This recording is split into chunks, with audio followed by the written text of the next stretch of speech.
home, paper sticks to the wall. Likes to see God sticks to the sea. Like you never have your shadow boy. You never get me. And my shadow strolling down the avenue. Me and my shadow.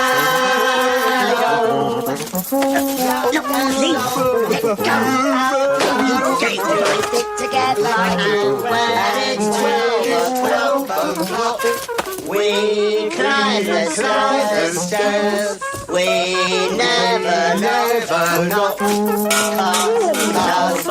Nobody's get here! I'll take this to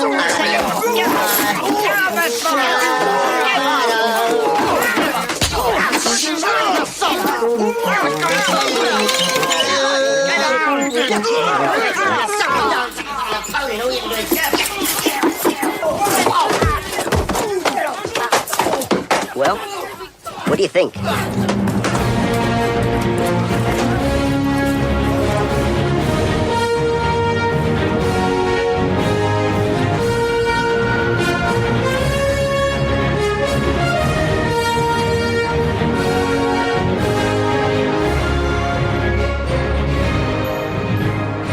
If there's a key component of my personal, particular childhood, the one that explains everything, it was being the new kid. The new kid always arrives unannounced, sometimes at the beginning of a school year, sometimes midway through it. The new kid is always smiling, but behind that smile lurks one primal emotion, which is fear. Fear of being friendless in a strange new school, in a strange new town, not knowing if you'll ever make friends. The worst thing about being the new kid is everyone knows you're new. Your face is unfamiliar, which just makes them notice it even more. The other kids have no history with you. They haven't known you since kindergarten or preschool. You weren't one of a group of elementary students funneled into middle school, or the latter high school, and if you were, there were at least some friends and familiar faces to accompany you on the journey. The new kid is a loner, whether they want to be or not, at least at first. In time, they make friends and settle into their new life. They get the hang of things, the social circles, the unique slang, distinctive to a particular school, where to hang out, where to play, who to play with. We've all known the new kid. Sometimes we've been the new kid. Sometimes we've been the new kid more than once. Being the new kid is perhaps the defining characteristic of my life. With the exception of kindergarten in 1978 and my first year of university in 1992, I was forever the new kid. I never knew the stability of growing up in the same house, on the same street, in the same neighborhood, with the same group of friends. In a movie, new kids would be the supporting players, though it is often through their eyes that the story is told. There is always a sense of impermanence in being the new kid. The rules were established long before you arrived, and you either had to conform or risk being ostracized or worse, ignored. At least being ostracized was an active process of rejection. Ignored meant you didn't exist at all. When you were the new kid, you knew life was just a temporary condition. Just as easily as you arrived, so too, you could depart. Dad would come home and announce, "We're moving again. Time to say goodbye to the friend you made. Promise to write, pack your things, and you'll be starting a new school next month." Until that moment, though, you mostly just existed. But existing wasn't exactly living.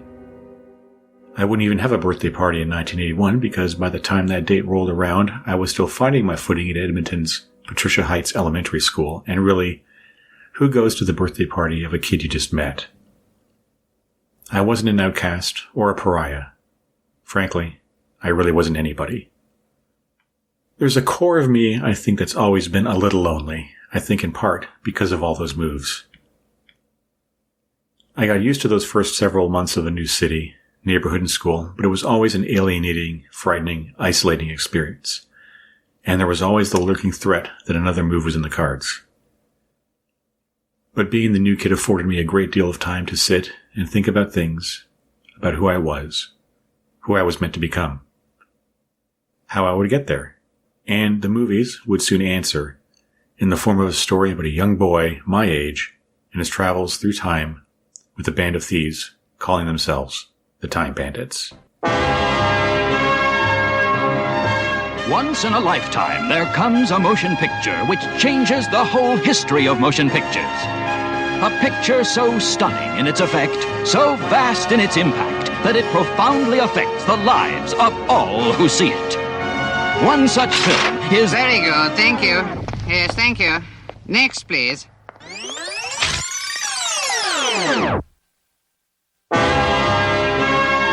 Once in a lifetime, there comes a motion picture which changes the whole history of motion pictures. Yes, thank you. Next.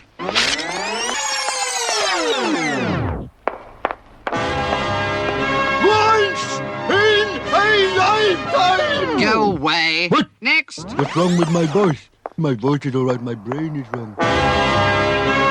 有时候，有一部电影可以把整个电影的历史起来改变。 That's more like it.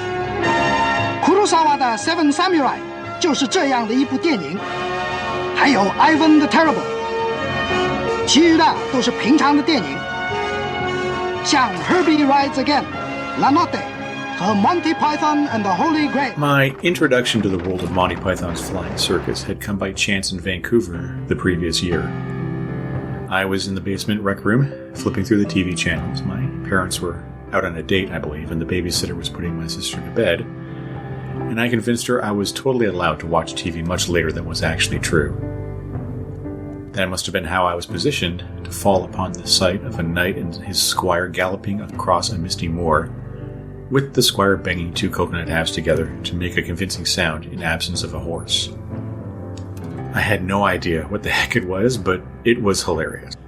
I'd caught Monty Python and the Holy Grail almost from the beginning, so I was able to watch King Arthur argue the airspeed velocity of an unladen swallow, arguing constitutional rights with two filthy peasants, then defeating a fearsome black knight by lopping his limbs off one by one.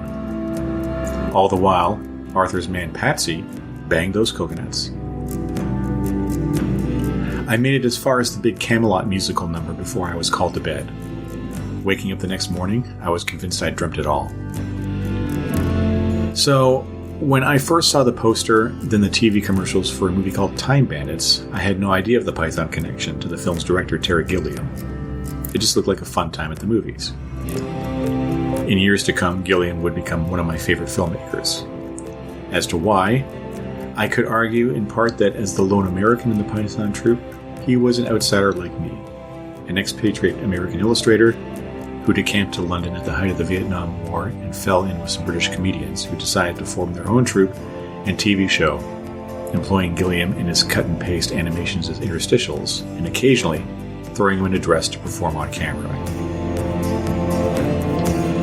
The Python TV series came to an end in 1974, but Python was never fully dormant. There were live shows, comedy albums, tours, and movies, beginning with the so-so and now for something completely different, followed by the brilliant Monty Python and the Holy Grail, and the even more brilliant Monty Python's Life of Brian. But Gilliam had long held ambitions to become a film director, and after co-directing Grail with Terry Jones, embarked on his first solo effort, the absurdist medieval farce Jabberwocky. It did decent business, enough so for ex-Beatle George Harrison, himself a massive Python fan who had essentially self-financed Life of Brian, whose fledgling film company Handmade Films agreed to finance Gilliam's next venture, an ambitious time travel story titled Time Bandits. The classic is back, so prepare yourself for a different kind of movie. A movie that takes you on a journey through time. Ask me. Will you? Travel aboard the SS Titanic. Shake hands with Napoleon. Become a personal friend to Robin Hood. You will join us at a real Roman orgy. You'll say hello to ancient Greece and marvel at the size of a young warrior's horn. You will spend an evening with the biggest Homo sapien of all time. Did you hear something, dear? No, I don't think so. Finally, a movie that takes you inside the fabulous world of darkness. Recognize this fellow? Well, you will when he tries to destroy all good in the universe. Oh, no! I'm a reasonable man. Former Beatle George Harrison brings together John Cleese, Sean Connery, Shelley Duvall, Katherine Hellman, Michael Palin, David Warner, in a journey more ridiculous than history. Thank you very much. Very, very, very, very much. Time Bandits. Awful people.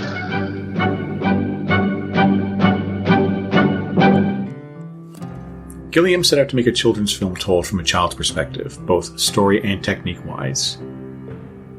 By and large, the camera's POV is locked at lead character Kevin's height, making the world of the adults a strange, intimidating place. The decision to make the time-traveling band of thieves little people developed from that necessity to give characters Kevin could play off of at eye level.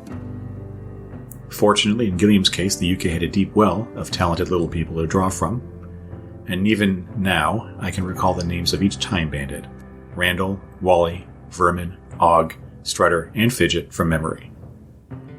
These were actors more commonly employed as nameless Jawas in Star Wars, Ugnaughts in Empire, and Ewoks in Jedi. But here they got to play characters, with names and roles to play, and Gilliam drew brilliant performances from each of them. But it wasn't just the performances, it was the storytelling that set Bandits apart from movies where someone just set a camera on a tripod and filmed a scene. Gilliam used the camera as a storytelling device, each shot meticulously and artfully composed, with every corner of each frame packed, with details you'd miss on your first, second, or 10th viewings. The camera was always at that child's level. The adults towered over Kevin and the bandits. I noticed immediately Time Bandits was different because, in the visual language it employed, it clearly was different, most notably in Gilliam's use of a 5mm lens that flattened perspective and gave everything a visibly skewed look as befitting its wild narrative. Bandits wasn't a cheap knockoff designed to capture the attention of 8-year-olds for 90 minutes. It treated its story, its characters, and its world with the utmost gravitas, but never feeling ponderous or dull. It was a fantasy film by a fantasy filmmaker well aware of the importance of fantasy in a young person's life, not as a way to make money in a marketplace thirsting for fantasy films, but because fantasy lies at the very core of human existence. Gilliam knew the importance of daydreaming, of imagining, of telling stories, of telling children that yes, the world was a confusing, frightening place, but one you could still find your way through, whether you had a map or just intellect and intelligence and instinct to guide you. I can't tell you what theater in Edmonton we saw Time Bandits at, only that the whole Abraham family went on a Saturday afternoon shortly after its release. And I don't think any other film I'd seen to that point, then or even since, has so perfectly captured how it feels to be a child, coming to grips with a world that is strange and surreal and often quite dangerous. This is apparent from the beginning moments when precocious Kevin's nose is buried in a history book, while his indifferent parents obsess over toasters and blenders and keeping up with the Joneses in their bland suburbs somewhere in the south of England. We never see Kevin at school or out and about in his neighborhood, but we, not to mention I, could tell it wasn't really the type of childhood where the neighborhood kids dropped in to see if Kevin was up for some street hockey. The movie almost begins in media res, with no preamble or setup to what type of movie it will be, save for the title appearing before a beautifully rendered animation of the bandits' map. Then one night, Kevin sees a knight on horseback crash through his wall, leap over his bed, and gallop off into a suddenly materialized wood. The question of, is he dreaming or not, answered rudely by his father, who barks at him to keep the noise down. Kevin is convinced this was no dream, and in the following evening he's proven correct, when a complication arrives in 6 time-traveling dwarves, who have stolen a map belonging to their boss, the Supreme Being. A map that pinpoints holes in time that allows one to navigate to various points in history. These titular bandits are just that, thieves, plotting to steal wealth from throughout human history, from Napoleon to Robin Hood to King Agamemnon. The whys of their larceny are left unexplained, but even a child of 8 could understand that sometimes you just want shiny things. As an adult, you can also empathize with being the underling to a boss who doesn't pay you what you think you deserve. I think that's the genius of Gilliam's film, co-written with Python's Michael Palin. It was a story aimed at children that adults could appreciate as well. But the Supreme Being, embodied by a terrifying floating glowing head, wants his map back. And when he chases the dwarves and Kevin down the next time hole, it's time to leave the suburbs and embrace high adventure through a series of episodes from the Napoleonic Wars to the Middle Ages to ancient Greece, to the deck of the doomed Titanic, and finally the Age of Legends, home to the deliciously evil, evil, played by David Warner as counterpart to Sir Ralph Richardson's Supreme Being, who wants to claim the Bandits map for himself and remake the world in his image, starting with lasers, 8 o'clock, day 1. Why have I let the Supreme Being keep me here in the fortress of ultimate darkness? Because you... Don't shut up. I'm speaking rhetorically. Oh, of course. I let him keep me here in order to lull him into a false sense of security. Ah, clever. God isn't interested in technology. He knows nothing of the potential of the microchip or the Silicon Revolution. Look how he spends his time. 43 species of parrots. Nipples for men. Slugs. Slugs? He created slugs. They can't hear, they can't speak, they can't operate machinery. I mean, are we not in the hands of a lunatic? My parents surely must have wondered just what the heck this movie was and who this child of theirs was when he convinced them to take them to see this very weird British film. It's such a fine line between stupid and clever, as David St. Hubbins philosophized in This Is Spinal Tap, though while you could call Python and by extension Bandits stupid, you had to concede it was at least cleverly stupid. The Pythons were Oxford and Cambridge educated students, fiercely intelligent, knowledgeable in a variety of fields and disciplines, and they used that knowledge to build their absurdist comedy around. There is a train of thought that good comedy should criticize ignorance, not endorse it.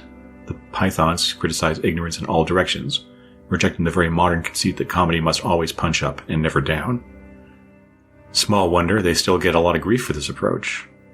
I myself am of the school of thought that good comedy shouldn't care which direction it punches in, as long as it's funny. What made Time Bandits such a joy for a child of 8, though, was in how quickly Kevin became a full-fledged member of the group. The Bandits don't talk down to him, they listen to his advice and appreciate his knowledge of history. They include him in their schemes and plans, they like him, and most of all, they respect him. And most importantly, they never treat him like a child. He's an equal, and to the Bandits deserving of an equal share of their loot. The film also wisely does not keep the relationship static either. This is most evident when Kevin is separated from the Bandits and winds up in Greece, where he first aids King Agamemnon in defeating a Minotaur, and then is brought under the kindly ruler's wing as his adopted son. There's a genuine warmth in this passage of the film, with Kevin's adoptive father in one scene sentencing some criminals to death, then taking pause to show Kevin a magic trick. Sean Connery, who plays Agamemnon, seems to be having a ball, having agreed to appear in the film because he too was a Python fan. Settling into court life, Kevin seems happy and content for the first time since we met him, now seated at the side of the great Mycenae king. Then the bandits arrive. The horror in Kevin's reaction as the bandits, disguised as performers, drag him away from Agamemnon is palpable, as if he and we both want him to stay there. It was also a very funny movie, and its madcap tone was set from the very beginning, the Castiglione scene, with Ian Holmes' Napoleon gazing in confusion as the bandits perform an impromptu song and dance of Me and My Shadow that devolves into an on-stage brawl. Little people hitting each other is Bonaparte's bag, though, and he invites the bandits and Kevin to dine with him, getting all the more drunk and mumbling that he's nowhere near as short as his critics claim. Leaping forward and back to the Middle Ages, John Cleese's Robin Hood brings all the slithery charm of a campaigning politician, his absurd green tights and jerkin wardrobe in contrast to the grubby, filthy merry men who look like they wandered in from the set of Mad Max. Even David Warner's Evil lands some of the funniest dialogue, playing this source of ultimate darkness as a harried middle manager, corralling his brood of simpleton underlings to carry out his fiendish plans. While I never heard the term chewing the scenery at that point in my life, years later, when I did, the first performance that sprung to mind was Warner's in Time Bandits, leaving nothing but sawdust in his wake. But of course, all adventures must come to an end, and all dreams, no matter how wonderful, must be awoken from. In Bandits, the heroes battle and defeat evil, or more appropriately, the Supreme Being does. They gather up most, but not all, of the charcoaled pieces of their enemy and depart, leaving Kevin alone in the Fortress of Ultimate Darkness. But then he wakes up in his house to choking smoke as firefighters burst down the door.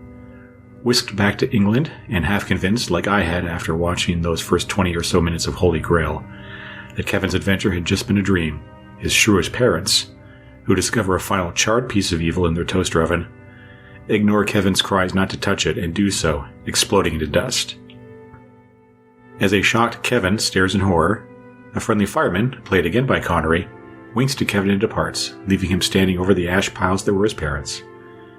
Granted, his parents as depicted were pretty horrid overall, but it made many a child watching wonder what was going to happen to poor Kevin. How do you experience a time-traveling odyssey that ends with your parents, as awful as they truly were, blowing up, and just go on?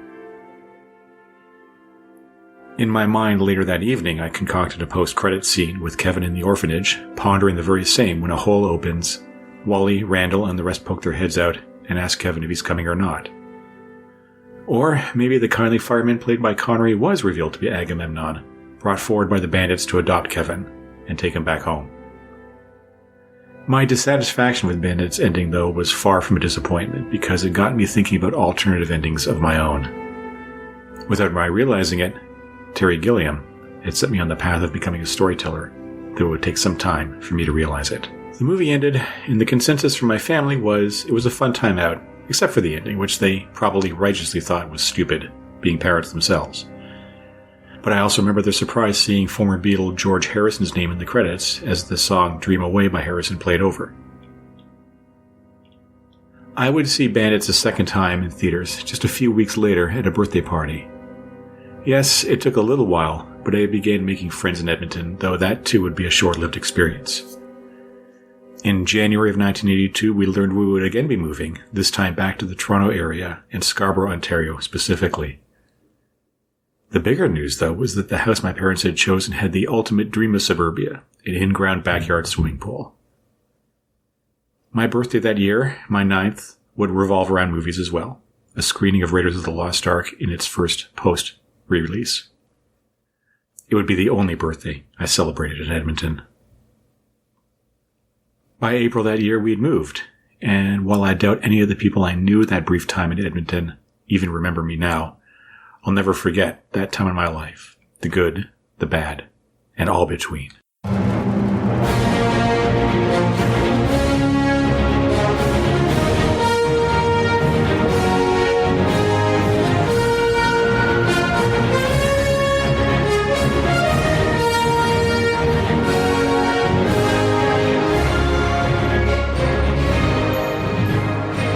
And again, this brings us to the end of this very special episode of Celluloid Heroes.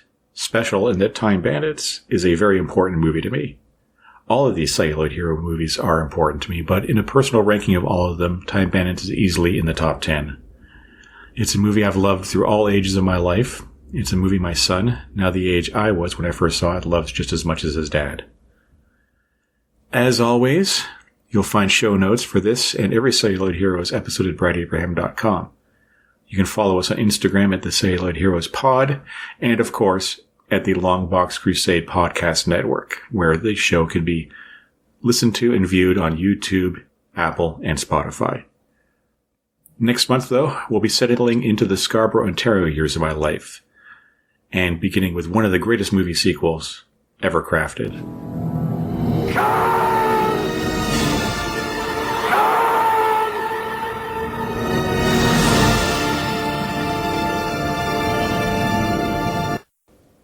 I'll see you then. And now, folks, it's time to say goodnight. We sincerely appreciate your patronage and hope we've succeeded in bringing you an enjoyable evening of entertainment. Please drive home carefully and come back again soon. Good night.